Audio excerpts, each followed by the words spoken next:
नमस्कार। प्रारब्ध पर आप सभी का स्वागत। मैं अवनीश। चैनल को आपने सब्सक्राइब कर रखा है, इसके लिए आपको बहुत-बहुत धन्यवाद। हर वीडियोस को लाइक जरूर कीजिए ताकि इसका प्रसार ज़्यादा से ज़्यादा लोगों तक हो। और वीडियो अगर शेयर करेंगे, अतिरिक्त स्नेह चैनल को बेल आइकन दबाएंगे तो सबसे पहले अपलोड की सूचना आपको जाएगी। आइए आज की चर्चा शुरू करते हैं। हमारे साथ हैं ज्योति जी। ज्योति, नमस्कार, प्रणाम। नमस्कार, नमस्कार सर, प्रणाम। बधाई हो, देश को नए उपराष्ट्रपति हुए। ये हमारी सनातन परंपरा है जिसमें हम कुछ भी नया होता है, कुछ भी नई नियुक्ति होती है, जीवन का आगमन होता है, शुभ होता है, तो हम इसी तरह से कहते हैं। ये हमारी लोक भाषा है और यही भारतीय संस्कृति है। जी हाँ, देश को नए उपराष्ट्रपति ये मिलने जा रहे हैं। कल दर्शकों हमने प्रारब्ध पर एक वीडियो किया। कांग्रेस धनखड़ साहब लापता हैं, इस तरह के बेहूदे बयान देकर बाजार में घूम रही थी और धनखड़ साहब को तलाश रही थी। जिन दर्शकों ने कल का वो वीडियो नहीं देखा है, ओमकार चौधरी के साथ जरूर जाके देखिए। जी हाँ, आपके प्रारब्ध ने पता लगा लिया कि धनखड़ साहब कहाँ हैं। धनखड़ साहब अभी भी सेंट्रल विस्टा के भीतर मौजूद, कॉम्प्लेक्स के भीतर मौजूद उपराष्ट्रपति भवन में ही हैं और उनके पास वही निजी सहायक भी हैं, वही गाड़ी है, वही बंगला है, सब कुछ यथावत है। नए उपराष्ट्रपति का चुनाव 9 तारीख को होना है, अगले महीने। इस महीने की 21 तारीख तक पर्चे भरे जाने हैं और 22 तारीख तक उसका जांच होगा और उसके बाद पर्चे फाइनल होंगे। कल भारतीय जनता पार्टी ने अपनी तरफ से देश के नए उपराष्ट्रपति का नाम दे दिया। यह महाराष्ट्र के इस समय गवर्नर सीपी राधाकृष्णन ये होंगे अगले उपराष्ट्रपति। पिछली बातचीत में ज्योति जी के साथ ही जब हम नए उपराष्ट्रपति के नाम की संभावनाओं पर विचार कर रहे थे, बातचीत कर रहे थे, तो 2-3 चीजें प्रमुखता से हमने कही थी। एक, धनखड़ साहब, सतपाल मलिक, ये 2 ऐसे केस जिसमें पार्टी का बैकग्राउंड तो था लेकिन विचारधारा का बैकग्राउंड नहीं था और धोखा खाए प्रधानमंत्री, अपने निर्णय पर निश्चित रूप से धोखा खाए। तो एक बात प्रमुखता से ये निकल के आई कि साहब अब विचारधारा, जी हाँ, तमिलनाडु से आते हैं, 40 साल का पॉलिटिकल कैरियर है, 70 के दशक में आरएसएस से जुड़े, तमिलनाडु भाजपा के अध्यक्ष रहे, केरल और पुडुचेरी भाजपा के प्रभारी रहे, संगठन का लंबा अनुभव, सांसद भी रहे यानी संसदीय अनुभव भी, उसी के साथ कई अस्थायी समितियों के प्रमुख भी रहे यानी कामकाज का भी अनुभव, एडमिनिस्ट्रेशन, विचारधारा, व्यक्तित्व, पार्टी समर्पण, ये सब कुछ आ गया। और यहां पर भारतीय जनता पार्टी अब यह प्रयास कर रही है कि वो एक आम सहमति बनाए ताकि निर्विरोध निर्वाचन हो अगले उपराष्ट्रपति जी का। क्या यह संभव है? इन्हीं संभावनाओं पर बात करते हैं। ज्योति जी, हम ये दावा नहीं करेंगे हमने तो कहा था, हमने तो कहा था और ये लीजिए हो गया। नहीं, बिल्कुल नहीं। राधाकृष्णन जी का चुनाव क्यों, किस लिए, क्या वो सभी मानक पूरे करते हैं जो कि इस चीज के लिए चर्चा हो रही थी? उसके बाद कुछ आगे बात करेंगे। और हाँ, जब इस देश ने हामिद अंसारी जैसा उपराष्ट्रपति देखा हो, ऐसे में क्या ये गंगा और कावेरी का एक बार फिर मिलन है? यानी उत्तर और दक्षिण, भाषा विवाद, लोकल राजनीति, ये सब इस परिप्रेक्ष्य में देखने की जरूरत है। ज्योति जी। हाँ सर, आपने बिल्कुल सही बोला है और आपने पूरा परिचय उनका दे दिया है। तो अब मुझे उस चीज़ को ज़्यादा विस्तारित करने की आवश्यकता नहीं है। सभी को पता है उनका कितना अच्छा सॉलिड बैकग्राउंड है और बीजेपी के लिए हमेशा, अब जब से ये सरकार बनी है, हमेशा कहते हैं ना कि वो चौंकाने वाली उनकी स्थिति हमेशा से रही है और किसी ने भी ऐसा अनुमान नहीं लगाया था कि कौन नाम होगा और ये हमें अपेक्षित था। हमें ये पता था कि जो भी नाम चर्चा में होगा वो नाम नहीं होगा, कुछ नया ही आएगा और चौंकाने वाला आएगा और बेहतर आएगा। उसमें हमारे मन, मतलब पूरे भारत की बात कर रही हूँ, किसी का मन मायूस नहीं होगा। और बहुत शानदार जिस तरह का हमने कल देखा है, जो परिचय उनका देखा तो बहुत ही शानदार रहा। एडमिनिस्ट्रेटिव के हिसाब से जिस तरह का पद है, जितना उच्च पद है और जिस तरह की आवश्यकता इस वक्त राष्ट्र को है, उस हिसाब से बहुत ही अच्छा, मतलब शानदार, आगे तक के 10 साल तक का समीकरण बनाते हुए बहुत अच्छा निर्णय भाजपा ने किया है। और मुझे लगता है कि एनडीए को भी इन्होंने समर्थन में लेके ये सारी चीजें करी हैं। तो एनडीए का पूरा जो घटक है इनके हैं साथी और भाजपा, ये सब साथ हैं और हम अभी उम्मीदवार ही कहकर चल रहे हैं। लेकिन मुझे लगता है कि भाजपा के पास एनडीए के पास पूरी सीटें राज्यसभा, लोकसभा में कंप्लीट करता है, बनेंगे यही। ऐसी ईश्वर से प्रार्थना भी है और हमें लगता है कि होगा भी।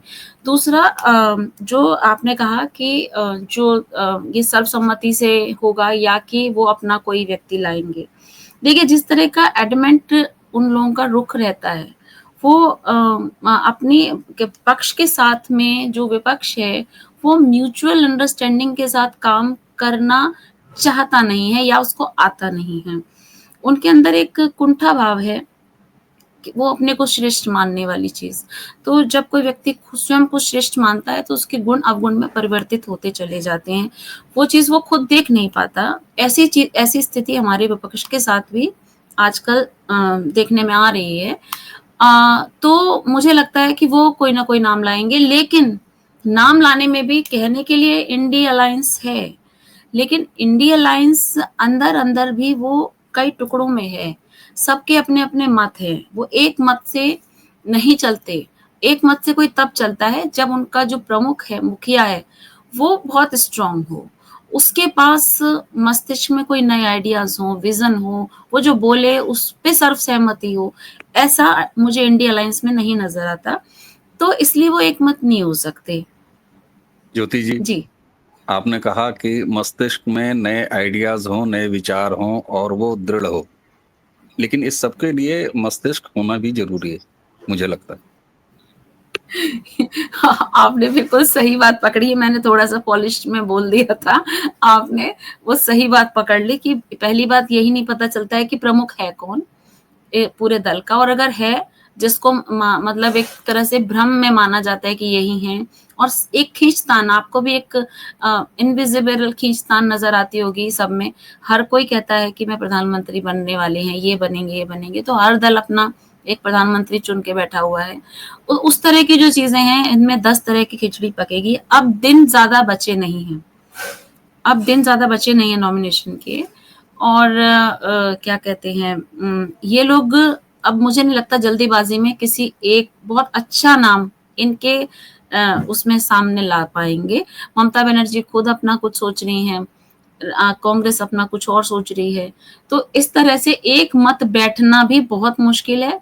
नाम तो ज़रूर लाएँगे, पर वो शायद ऐसा होगा नहीं कि उसपे मतलब लगे कि हाँ, वो उस पद के उपयुक्त हो।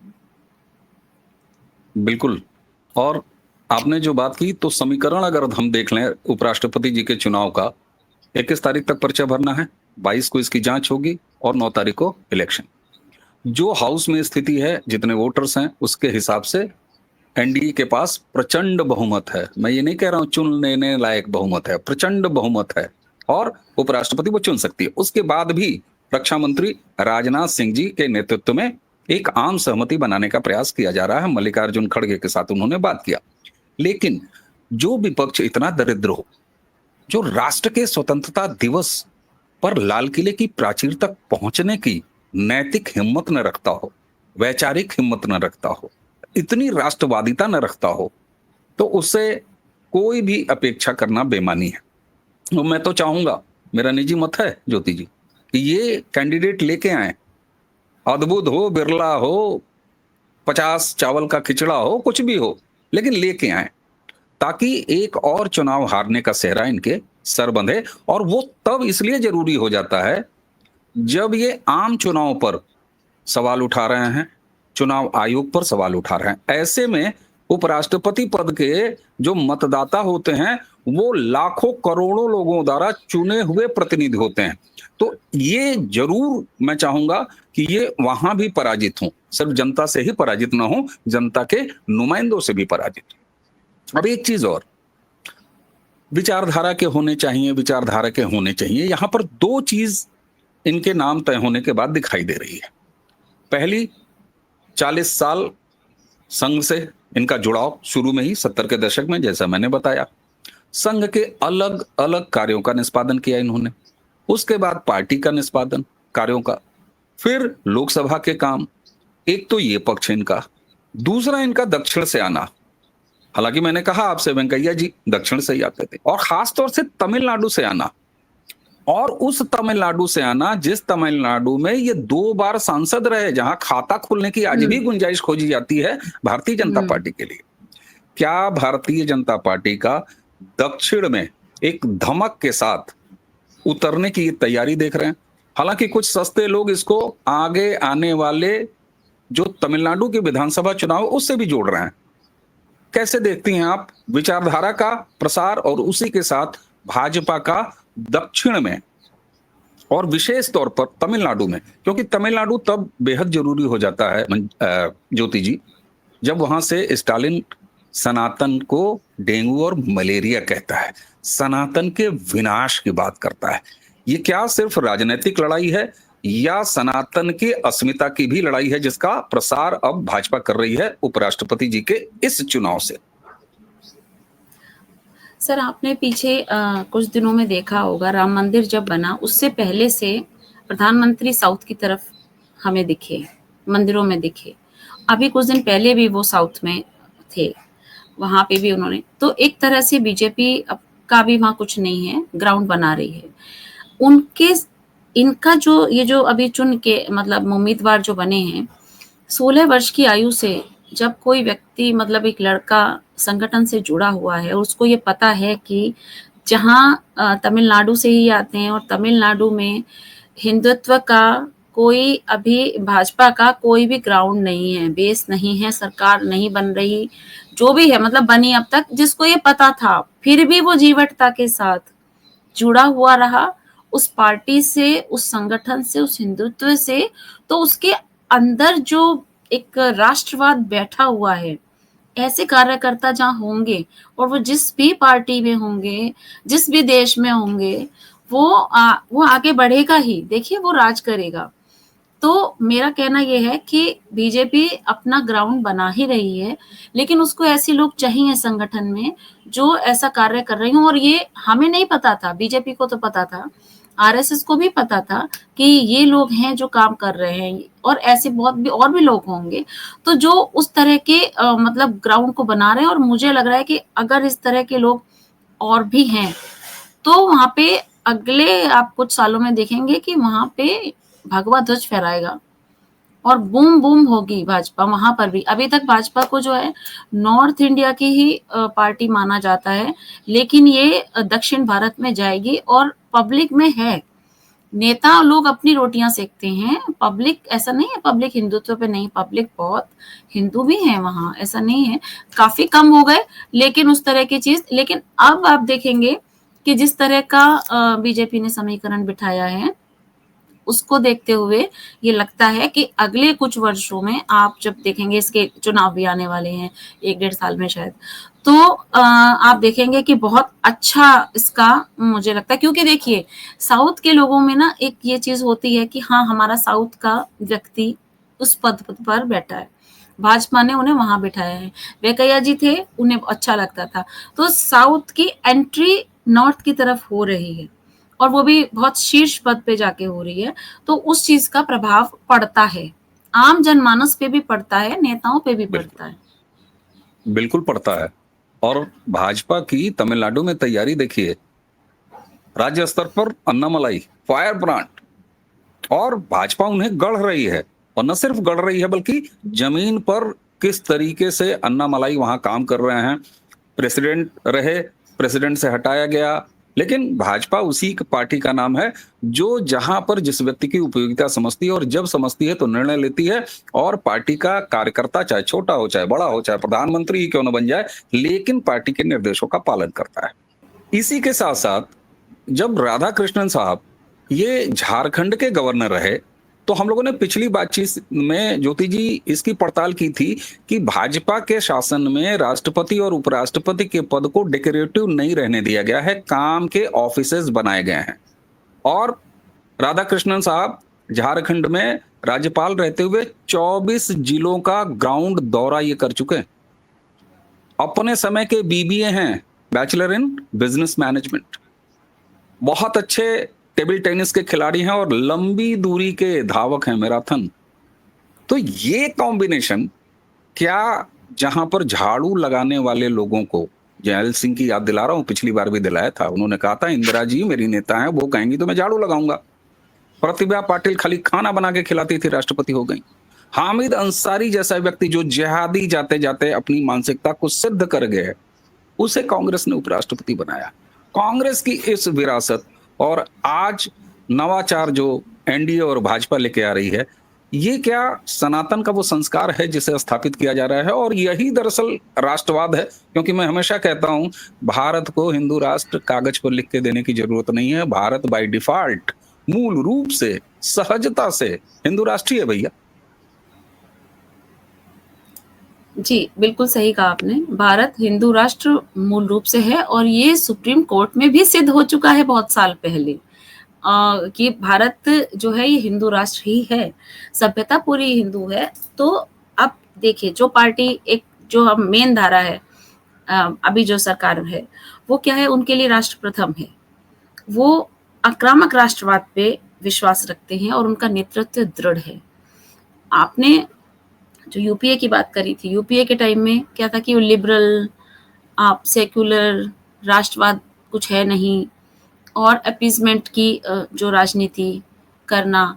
और जो हामिद अंसारी चुने गए थे वो फॉरेन सर्विसेज से थे और वो बाहर काफ़ी देशों में रहे जो मोस्टली इस्लामिक, यूएई और इस तरह के कंट्रीज थे, उनमें ज़्यादा रहे और उस तरह का ही अपीजमेंट की बातें वो करते थे। उनकी जब पोल खुली थी तो उनकी पोल तब खुली है 2000 ये भाजपा सरकार आने के बाद, जब आपको ये देखेंगे कहाँ अपीजमेंट और राष्ट्रवाद मैच नहीं करता। जब मैच नहीं करता तो वहां पे वो फिर खुल के दरारें दिखनी शुरू हुई।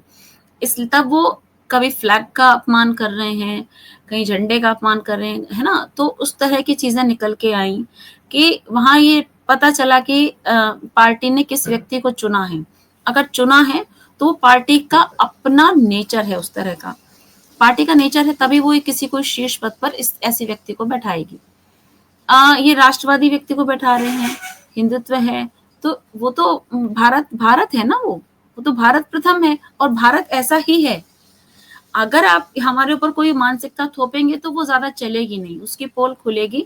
वो हामिद अंसारी जैसे लोगों के उसमें हमें नजर आया। बिल्कुल। और दर्शकों, सीपी साहब आ रहे हैं, ये तय हो गया है। और आप जरा संस्कार देखिए, इसी को मैं कहता हूं पार्टी का संस्कार नहीं, ये भारत का संस्कार है कि भूतपूर्व उपराष्ट्रपति जी अभी भी उपराष्ट्रपति भवन में हैं और अपनी पूरी धमक के साथ हैं। हालांकि कांग्रेस खोज रही थी, कल के वीडियो में मैंने बताया, अगर जो दर्शक उस वीडियो को आज देखें तो कांग्रेस कपिल सिब्बल को जरूर भेज दीजिएगा। वो एक जो उद्धव ठाकरे के हारमोनियम वाले चेले हैं नौटी साहब, संजय राउत, उनको भी भेज दीजिएगा। वो कह रहे थे लापता हैं, तो उनको भेज दीजिएगा कि नहीं साहब धनखड़ साहब हैं, जाइए बुके लेके 2-4 दर्जन केले और संतरे लेके, मौसमी लेके। क्योंकि ये बात बिल्कुल सही है कि अब तक धनखड़ साहब भी चुप हैं और पार्टी भी चुप है। ये दोनों जब तक नहीं बोलते तब तक सारी कहानियां फर्जी कहानी है, कयास है, अटकलबाजियां हैं, इसके अलावा और कुछ नहीं है। हाँ, जो सच है, कई ऐसे सार्वजनिक मौकों पर यह देखा गया कि धनखड़ साहब वाकई बीमार हैं। कई बार वो बेहोश होते होते बचे हैं कई मौकों पर, और इसीलिए उनकी धर्मपत्नी हमेशा साथ रहती थी लास्ट के दिनों में, जब से वो बीमार पड़े। तो अंतिम सच यही है। तो आइए स्वागत करते हैं एक नए उपराष्ट्रपति का, जो न सिर्फ विचारधारा से आते हैं बल्कि पार्टी से आते हैं, काम भी जानते हैं, खिलाड़ी भी हैं, लंबे रेस के घोड़े कहे जाते हैं ना एक जुमला, तो साहब लंबी दूरी के धावक भी हैं। और गंगा का मिलन, एक बार फिर कावेरी, गंगा कावेरी नजदीक, तब जब भाषा के जहरीले विवाद बोए जा रहे हों, जब उत्तर और दक्षिण के बीच खाई चौड़ी की जा रही हो, जब राहुल गांधी जैसा एक दुर्भाग्यपूर्ण एलओपी ये कहता हो कि उत्तर भारत के लोग गैर सलीकेदार होते हैं, दक्षिण भारत संस्कार के साथ होता है, ये बंटवारा करने वाला एक ऐसा परिवार, उसका राजवंश जब जीवित हो, ऐसे में कावेरी का नई दिल्ली में स्वागत। ज्योति जी, आपने हमें समय दिया, आपको बहुत बहुत धन्यवाद। जी प्लीज प्लीज, अरे माफ कीजिए कि ये हम भारतीयों का सौभाग्य है कि भारत माता की गोद में इतने राष्ट्रभक्त पुत्र हैं उनके, जो राष्ट्र प्रथम की भावना से जीते हैं और उसी तरह से काम करते हैं। जी, बिल्कुल। और इसीलिए बात का बतंगड़ ज़रूर बनाया जाता है जब मोहन भागवत जी कहते हैं कि हमारे पास 100 नरेंद्र मोदी हैं, तो इसका ये मतलब नहीं कि नरेंद्र मोदी को रिप्लेसमेंट, बल्कि इस जैसे 100 नरेंद्र मोदी की ताकत इस विचारधारा के पास है। तो डरना ज़रूरी है भैया, 100 नरेंद्र मोदी है, अभी तो योगी का नाम भी नहीं लिया उन्होंने, बहुत सारे हैं। ज्योति जी, एक बार फिर आपको बहुत-बहुत धन्यवाद। दर्शकों, एक बार फिर चलते-चलते वही नहीं हो रहा, आप सब्सक्राइब कर रखे हैं, कुछ और लोगों से सब्सक्राइब करवाइए, वीडियोस को लाइक ज़रूर कीजिए, इसे शेयर कीजिए, बेल आइकन भी दबाइए। आज की चर्चा यहीं समाप्त करेंगे। उपराष्ट्रपति जी के आगमन की तैयारी किया जाए, 9 तारीख अगले महीने जब डिसाइड हो जाएगा और तय हो जाएगा, तय तो अभी ही है। ज्योति जी और मुझे आज्ञा दीजिए। नमस्कार, जय जय श्री राम। नमस्कार, जय श्री राम, वंदे मातरम।